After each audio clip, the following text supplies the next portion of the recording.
For this, the 42nd birthday of my favourite book of all time, big call I know, the Hitchhiker's Guide to the Galaxy. This is one of way too many copies I own. To tie in with my own podcast, Pratt Chat, which celebrates Terry Pratchett's use of footnotes, I'd like to read the footnotes, because there's only a couple. Douglas Adams wasn't a big footnote writer, but they add things that were not in other versions of the story. So here we go. This one is about the title of Galactic President. President. Full title, President of the Imperial Galactic Government.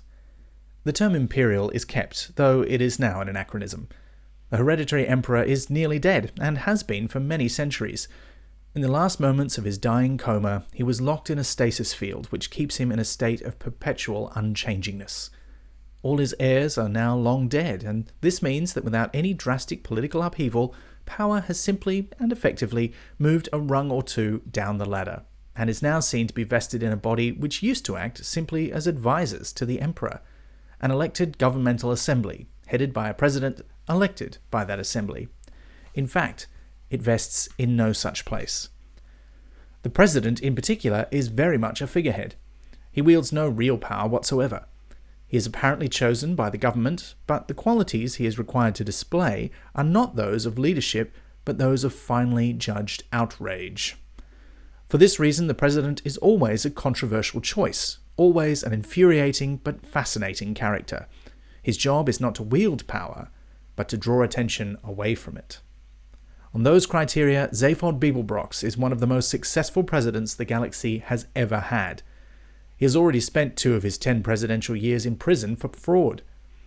Very, very few people realize that the president and the government have virtually no power at all. And of these few people, only 6 know whence ultimate political power is wielded. Most of the others secretly believe that the ultimate decision-making process is handled by a computer. They couldn't be more wrong. And there's one other footnote. Now that one kind of does come up in the radio series a bit later on, but this is probably my favorite one. This one I think written in response to some criticism of a slight plot inconsistency in the radio series, and so he fixed it in a footnote. Brilliant.